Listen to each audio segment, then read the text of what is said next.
features and playstyle of an MMO completely cement and define if it's fun, accessible, and above all else, capable of retaining a player base. Sure, we're used to the choice of PvE or PvP, but we as players look far beyond the content itself for gameplay and features that immerse us in the world and connect us to the gameplay with activities such as milking cows, or taking a break from solving the world's problems through excessive violence or tedious fetch quests to play a card game in the local tavern. Well, that's exactly what my list is about. My top favourite gameplay features, additions and mechanics that add an element of fun and benefit to our favourite MMOs. Hey there, welcome to the video. I'm Dying Legacy and I play a wide range of MMOs to fill the dark, gaping chasm of my soul that your regular FPS or fantasy game can't fill. Fill me, damn it! With joy, I mean. Phrasing. Anywho. Number 1. The job system in Final Fantasy XIV Online. A large portion of us have a main character we like to use and play the most on. A character where we try to enjoy and participate in as much content as possible that a game has to offer. But a lot of games have multiple classes or roles such as tanks and healers, rogues, warriors or mages. And as much as we tend to stick to one single class or form of play, we do like to try other classes and roles that tend to require us to make a new character, which results in us dividing our attention among multiple characters that could take time to play and level. That in time you may not even end up fully playing because you find yourself so far behind the game's current content. That could be locking your alternative character out of said content because you're not in a position to get level appropriate gear or haven't enough time on some form of power related system. In Final Fantasy XIV, this isn't a problem as the job system allows you to use any role or class, swapping and changing as you feel fit. And because it's all situated on one character means you're never really locked out of content or really behind. And it adds an extra layer of accessibility by switching roles and classes with a touch of a button. So you can fill a position in your raid group that your team might be lacking. Missing a DPS, then switch to a DPS. Down a healer, then switch to a healer. This cuts down on you dividing your attention among multiple characters by letting you play your character however you want, having every achievement or collectible gotten along the way, tied to you at all times. Never having to worry about getting a mount that matches your class perfectly, and never having to skip on raid progression because your character's role is always filled. Number 2. The leveling process with RuneScape. RuneScape doesn't do conventional leveling like World of Warcraft or Guild Wars 2, nor does it have roles such as tanking or healing. Everyone starts out equally as a nobody adventurer, barely able to feed themselves, let alone defend themselves. The entire leveling process is completely dependent on your style of play, skills increasing as you use them that contribute to your overall level. If you fish, you get better at fishing and your level rises to match that. If you decide to cook that fish, you'll then start to improve how well you cook. Same goes for mining, woodcutting, even thieving. Combat is done in the same way with learning how to block, slash or even lunge. Your character levels improves with the increase of these skills, tying you to your character in a more meaningful way, rather than your typical kill X and Y, gain X amount of XP, and hand in a quest to get X amount of XP until you're max level, instead opting to level and progress with your style of play. Number 3. The modding system of Warframe. The mod system of Warframe dictates the overall strength, usability and purpose of weapons, Warframes, companions, and even your own personal battleships. Not only is it technically your progression system, it's the basis of your overall strength. Mods come in the form of cards that can be gotten from almost every facet of content, from quests, reputation, enemy drops, and even just from destroying random crates and world destructibles, and can be upgraded to become stronger. The system itself is very straightforward. Find cards, make cards stronger, put them on items, and you do better. But obviously, it's a lot deeper than that. Cards synergize with each other, cards can combine 2 different cards into one and have equip costs, meaning you can be creative and create your own playstyle, as well as building yourself up to take on a wide range of situations, from pure damage to being tanky, or even down to how efficiently you can grind for items and drops. The mods themselves are deeply connected to the economy of the world as well, with players trading among each other and building the bulk of their overall wealth through them. When playing Warframe, you will spend the bulk of your time trying to gather as many different types of these mods as possible. Number 4. World of Warcraft Transmog Collection System. Games like Final Fantasy XIV or even the Elder Scrolls Online do customization to a greater and more creative degree, but World of Warcraft does one aspect of character clothing customization better than any other, and it's the collection system.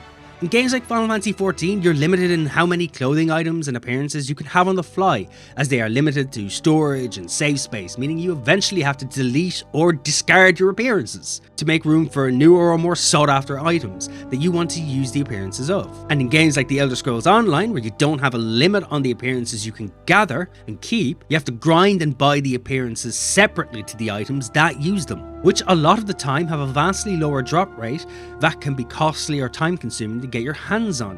World of Warcraft, on the other hand, is extremely simple and much better.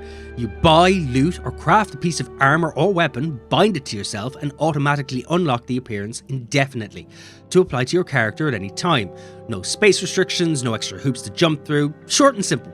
And a completionist's wet dream, and a sure way to get you to explore every nook and cranny of the world. Number 5. Black Desert Online's Quest Arrow and Breadcrumb Trail. This is a 2-for-1. First off, the Quest Arrow, which is a very simple quality of life addition. When tracking a quest or task, an arrow will be displayed around your character, pointing directly to your next objective, meaning you could just straight up follow it without having to check your location on a map constantly, or having to correct your course. On top of that, it's not very intrusive, neatly circling around your character.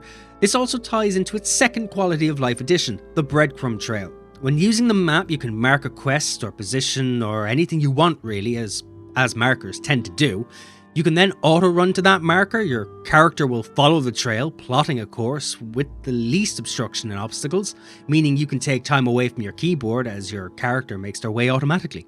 In a game that doesn't have a dedicated fast travel, this feature is almost a necessity, but would also be a hell of an addition to any other game. Number 6. Guild Wars 2 Traversal Mechanics. Guild Wars 2 puts a huge emphasis on exploration and travel. It's where the brunt of your leveling and experience gain comes from. It's how you find skill points and mastery points to progress and strengthen, plus Guild Wars 2 has a massive map to boot. So with that comes methods of travel and traversal that go beyond just getting from A to B, with mounts that can travel through portals of sand, gliders, trampoline mushrooms, fishing boats, and even a fully fledged tank. The mounts in Guild Wars 2 are far more than just travelling. The fishing boat is the only way to fish on open water. The jackal is capable of getting to regions and areas inaccessible by foot by being able to use sand portals, and the raptor is capable of using attacks and AoEs to help open encounters as well as jump large distances. Mounts don't have to be just fashion accessories or gauges of content progression. They can expand upon the world and have meaningful use in the content that I would love to see in other games too. Number 7. The Elder Scrolls Online's class build system. By far, one of the most creative systems when it comes to character progression and strength in an MMO is the Elder Scrolls Online's use of gear and skill choices. On one hand, every skill in the game comes with branching paths of evolution, increasing the skill's use or even changing how it works entirely, with a vast array of choice with a limited amount of slots to use at a time. Matched with a vast array of gear sets that can be mixed and matched to create builds and characters with varying and adaptable forms of play for everyone, catering for every form of content and situation from PvE to PvP to solo. Develop and create a character for any role or combat style, from straight up powerhouses to uncatchable thieves. The main premise and allure of the Elder Scrolls Online is the creativity you bring to the table. No way is the right way, there's only your way. Number 8. The gathering and crafting of New World. My sole reason for liking this system so much is that I'm a big fan of survival and crafting games. Seeing trees fall down when chopping them and seeing diverse forms of herbs and foliage spread out and localized to certain locations, biomes and habitats.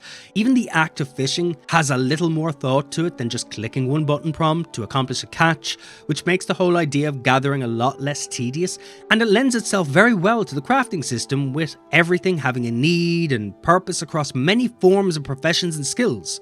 You can milk cows also, so there's that. To me, these are the features and mechanics that sets these MMOs apart from others, and some of the reasons why these MMOs have as many players as they do in such a heavily saturated MMO market, where very few MMOs actually succeed. But this is just a list of my favourite features, and it's really just an opinion. And I am extremely curious to hear your thoughts and your favourite features, additions or mechanics from your favourite MMOs.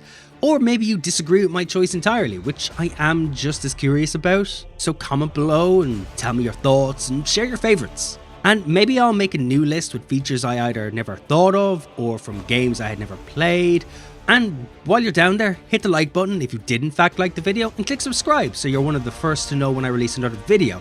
Plus, it lets me know you want more videos like this. And if you're interested, I have a Twitch channel where I play all of these MMOs, displaying my ability to be terrible at video games for the world to see, usually provoking my community to commit character assassination towards me. You can also join the fun, and you'll be able to ask me questions live. You can find me over at twitch.tv/dyinglegacy. Thanks for watching, guys. Take care of yourselves, and as always, keep being awesome.